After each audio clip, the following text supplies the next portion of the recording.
Bapak ini kami dari Kebumen, dari Gugus BR Selatan. Dia mau berkunjung ke divisi. Hari silakan itu ngisi buku tamu dulu. Oh iya. Ini ada hari, nama, alamat, terus keterangannya apa, tanda tangan, jumlah yang kesini berapa orang. Oh oke.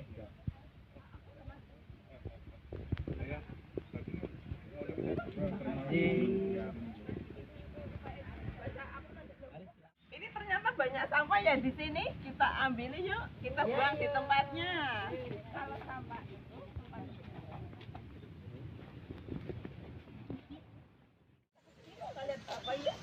Iya, kemarin mungkin lagi melayani kelompok yang lain. Kan pas ada barengan tamu yang lain nggak? Iya. Iya. Ada. Ya itu. Iya, Indonesia sama yang lain. Kalau yang unsur ini mandiri, artinya oh kita di sini, sini saja ya, di Ampiter sekarang. Iya, Pak. Selamat pagi dan selamat datang Ibu. Sebagai insan yang beragama, mana kita sebelumnya kita selalu memanjatkan puji syukur kehadiran Ilahi Rabbih, karena dengan rahmat dan hidayah Allah sehingga ibu-ibu kita semuanya bisa berkumpul di Amphitheater ya, Amphitheater Karangsambung dalam badan sehat. Sholawat beserta salam adalah kita sanjungkan kepada baginda Nabi besar Muhammad Shallallahu Alaihi Wasallam yang senantiasa kita selalu berharap syafaatnya baik di dunia hingga akhirat kelak. Amin. Selamat datang ya ibu-ibu di kampus Biodiversitas Karangsambung yang sebelumnya namanya bukan kampus Biodiversitas Karangsambung, akan tetapi Balai Informasi dan Konservasi Kebumian Karangsambung, Lembaga Ilmu Pengetahuan Indonesia. Seiring dengan perkembangan zaman, lalu oleh pemerintah barangkali mungkin ingin efisiensi ya terkait dengan anggaran negara, sehingga ada 4 lembaga kinerja termasuk LIPI ya, institusi kami, dan di satker kami di sini sekarang menjadi kawasan Biodiversitas Indonesia Karangsambung, Badan Riset dan Inovasi Nasional. Terdiri dari 3 bangunan gedung yang hingga saat ini masih dalam proses finishing, sehingga barangkali mungkin mengurangi kenyamanan ibu-ibu yang hadir di tengah-tengah kami. Akan tetapi marilah kita concern ya, karena tugas kami adalah memberikan informasi ya terkait dengan ilmu kebumian. Barangkali mungkin ibu-ibu tadi memasuki wilayah Karangsambung ya. Karangsambung itu berada kurang lebih sekitar 19 km ya dari pusat kota Kebumen. Dan sepanjang jalan ibu-ibu disajikan ya dengan panorama yang indah dari bukit, lembah, bahkan ada jalur sungai ya. Sungai terbesar di Kebumen namanya Sungai Lupulo. Ya, kenapa dinamakan Lupulo? Luk itu kelok ya, berkelok-kelok kayak ular. Pulo itu bahasa Jawa, bahasa Indonesia itu ular. Makanya apa? Kalau disambung luk pulo. Nah itu cerita singkatnya seperti itu. Dan barangkali mungkin ibu-ibu juga tadi sudah banyak menyaksikan aktivitas jalur sungai ya, yang ya sedikit agak mengkhawatirkan ya, karena memang mereka para penambang tidak dibekali dengan kaidah keilmiahan, sehingga proses penambangannya itu sendiri tidak mengikuti aturan supaya tidak berdampak terhadap kerusakan baik infrastruktur dan lain sebagainya, atau bahkan pengurangan debit air ketika musim kemarau tiba ya, karena aktivitas penambangan yang sporadis, sehingga jalur sungai mengalami pendalaman yang sangat cepat gitu. Namun demikian kita mungkin ibu langsung mendekati Karangsambung, kalau melihat kalau menikmati udara makin makin dingin, makin sejuk ya, sampai akhirnya sampailah ke kampus Biodiversitas Karangsambung. Alhamdulillah kali ini mungkin ibu-ibu bisa menyaksikan atau bisa mendapatkan informasi tentang fungsi daripada kampus Hidup Karangsambung yang barangkali tadi ibu-ibu sudah ketemu langsung ya dengan para pengguna, bahwa di sini saat ini sedang digunakan oleh mahasiswa dari Unsri ya, beliau mereka anak-anak kita ya, atau adik kita yang masih muda terutama. Kalau saya menyebutnya anak-anak karena saya berdua. Nah, kemarin sempat memanfaatkan ada namanya gedung Sukendara Sikin ya, karena mereka harus kumpul di situ ya, yang dinamakan ruang kuliah. Lalu juga kadang memanfaatkan gedung ini ya, di gedung yang outdoor ini ya, namanya amphitheater, ketika mereka sedang mengadakan ya perundingan dan sebagainya.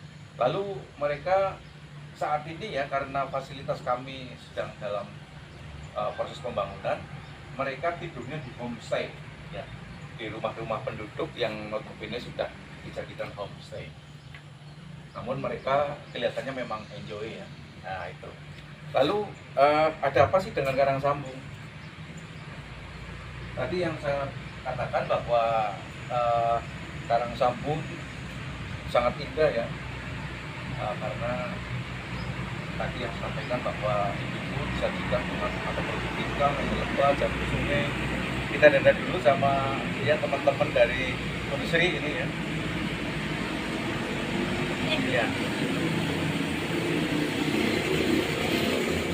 Ya.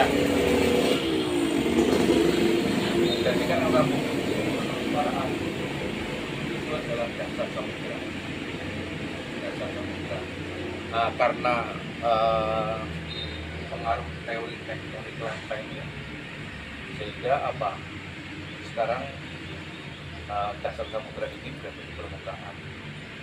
Itu kurang lebih sekitar ya 100 sekian juta tahun yang lalu tempat kita ini dulu merupakan zona subduksi ya, subduction ya, tempat pertemuan lempeng. Apa itu lempeng? Lempeng itu salah satu lapisan terluar yang namanya kerak bumi yang kita tempati. Ini ternyata dinamis beraktivitas karena apa? Ada lapisan dalam atau inti bumi yang dinamakan arus konveksi ya. Kalau saya analogikan seperti ini ibu ya, kalau ibu-ibu sedang merebus air, ketika air sedang mendidih, lalu ibu menaruh pendaringan di atas air yang sedang mendidih, pendaringan itu ikut berat sesuai dengan pergerakan air. Nah, kerak bumi yang kita tempati ini persis diibaratkan kayak pendaringan yang ditaruh di atas air yang sedang mendidih ketika ibu merebus air, itu ya. Nah, karena kejadian itu, sehingga kalau saya gambarkan, misalnya ini lempeng samudra, ini lempeng benua bertabrakan, sampai akhirnya patahnya ini mengangkat material dasar samudra. Makanya kalau ibu-ibu ingin mempelajari ilmu kebumian khususnya batuan, di Karangsambunglah gudangnya ya. Ada batuan beku, ada batuan sedimen, ada batuan metamorf, dan tidak hanya kelengkapan tapi keunikannya.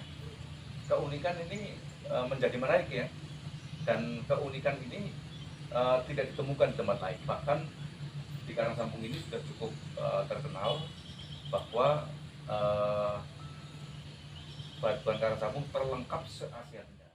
Ternyata batuan itu bukan sekedar hanya bisa untuk dipelajari ya, baik dari proses hingga ke pembentukan, akan tetapi juga bisa diolah sebagai media informasi, sebagai vandel, terus sebagai biseki ya, sebagai sampel ya, dan lain-lain, termasuk jenis-jenis aksesoris, termasuk cincin untuk ibu, atau mungkin giwang, atau liontin, atau gesper, atau jenis peruntukan yang lainnya, termasuk untuk ornamen dinding, untuk lantai ya, termasuk untuk hiasan. Nah itu. Nah, proses pengolahnya itu sendiri ternyata ya banyak didukung dengan bahan-bahan pembantu. Namun demikian, ketika batuan sudah diolah, yang tadinya batuan seperti ini ya, kayak material biasa kayak gini, yang mungkin agak kurang menarik. Begitu diolah, ini kalau dibikin cincin saja ini bisa beberapa cincin, dan satu cincinnya ketika memang itu batuan menarik itu bisa mencapai ratusan juta ya. Nah ini yang membedakan daripada kalau ditambang, diangkut dengan menggunakan truk gitu ya. Satu truknya itu cuma maksimal itu 750.000. Nah ini kan perbandingannya sangat jauh kayak gitu. Nah cara pengolahannya seperti apa? Cara pengolahannya sebenarnya mudah ya Bu ya. Batuan dari material seperti ini kita coba bikin desain dulu, direncanakan dulu kira-kira apa kita mau bikin apa. Misalnya mau bikin cincin, berarti besarannya kalau cincin misalnya taruhlah segini ya, berarti pemotongannya disesuaikan. Artinya jangan kita mau bikin cincin segini motongnya segini, nanti tidak efektif ya, bahkan akan memboroskan bahan-bahan pembantu maupun bahan baku. Nah ini yang akhirnya nanti secara ekonomis nggak ketemu. Nah, tapi setelah desain itu jadi, dipotong sesuai dengan desain, fungsi pemotongan itu di samping untuk menghemat ya, baik bahan baku maupun bahan pembantu, juga untuk mengetahui warna dan ragam bagian dalam. Karena begini, ketika batuan yang dipotong bukan yang transparan, yang warna, siapa tahu warna dalam itu membentuk gambar sesuatu yang menarik. Nah ini yang punya nilai istimewa yang luar biasa. Itu satu. Terus yang kedua, untuk menghindari ketika kalau model pemecahannya di palu tidak dipotong, itu nanti akan membuat retakan hingga ke bagian dalam. Dan retakan ini yang kita sesalkan ketika diketahui setelah proses pengolahan batunya sudah hampir finish, sudah banyak memakan biaya personal, ternyata baru kelihatan. Padahal batuan sebagus apapun ketika cacat, retak, itu nilai jualnya akan drop, turun drastis. Sayang kan? Nah, itu baru salah satu jenis batuan yang salah satu bentuk ya. Dalam bentuk apapun proses pengolahannya hampir sama, kecuali yang membedakan keras dan lunak ya. Ketika keras, proses penghalusannya itu minimal harus 5 tahap. Karena kalau tidak 5 tahap, tidak bisa menghasilkan kiloan yang maksimal, tidak sesuai dengan apa yang kita inginkan. Akan tapi kalau yang lunak bisa kurang dari itu, karena kalau lunak kan memang mudah diproses ya. Itu ya. Ibu-ibu tadi dapat cerita tentang pergerakan bumi ya. Buktinya adalah salah satunya ini malah justru tingkapannya ada di di pagar atas kantor kita itu, dengan jalan itu. Itu muncul yang namanya batuan sedimen organik yang terbentuk di dasar laut dangkal. Nah, fragmennya didominasi oleh fosil. Ini fosil ini namanya fosil foraminifera ya. Fosil foraminifera. Ini ukurannya bisa lebih gede dari ini, Bu. Jadi yang di lapangan kadang kita temukan bisa lebih gede dari ini. Berarti itu bukan tempelan ya? Bukan, ini asli ya, ini asli. Nah ini fosil ini salah satu untuk bisa menentukan usia batuan ya, umur batuan itu dengan istilah umur relatif ya. Dengan fosil yang ada berarti umur batuan ini kurang lebih sekian juta tahun yang lalu kayak gitu. Nah kenapa fosil ini besar? Karena di dasar laut dangkal itu memungkinkan sinar bisa menembus sampai ke sana, sehingga ketersediaan bahan makanan yang dikonsumsi oleh makhluk tersebut sebelum menjadi fosil cukup ya, sehingga bisa. Karena nanti ada salah satu fosil yang terkandung di dalam salah satu lapisan batuan sedimen laut dalam, itu ukurannya kecil, hanya 0,1 mili. Nanti kita ketemu di sana ya, hanya 0,1 mili ya, karena itu tadi perbedaannya dalam dan dangkal memungkinkan sinar bisa nembus sama tidak. Kalau tidak berarti dia tidak dapat cukup asupan bahan makanan. Ya ini salah satunya ya bukti ya. Terus yang kedua ini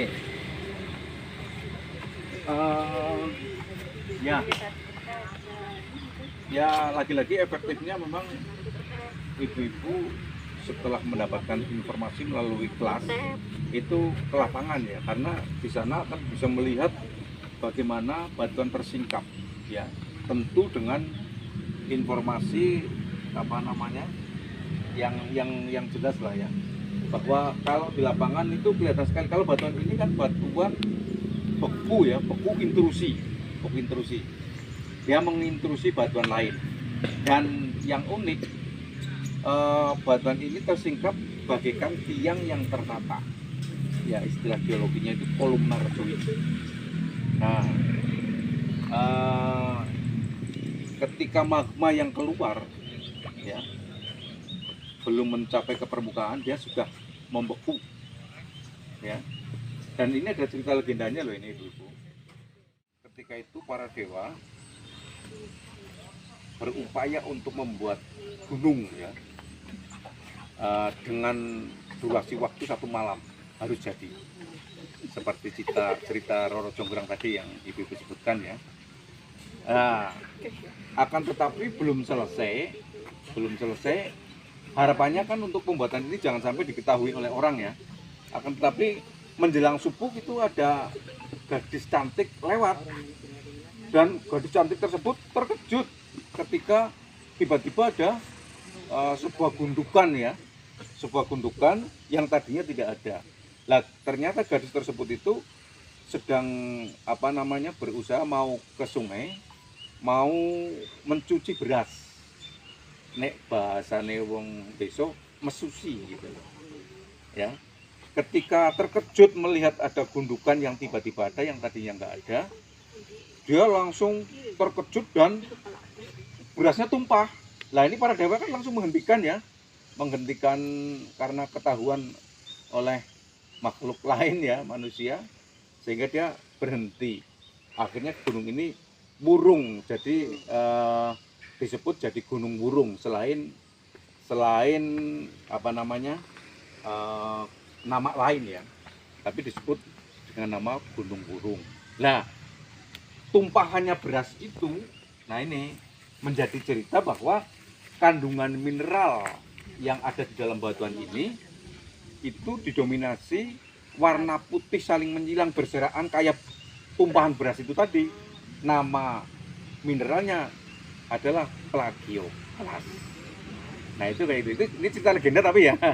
Gunung Murung itu di mana Pak? Ya posisinya kalau dari kantor ini ke arah utara ya mungkin tidak ada 1 kilo sih ya. Nah itu ya memang wilayah kita, wilayah konservasi. Nah itu salah satu bukti bahwa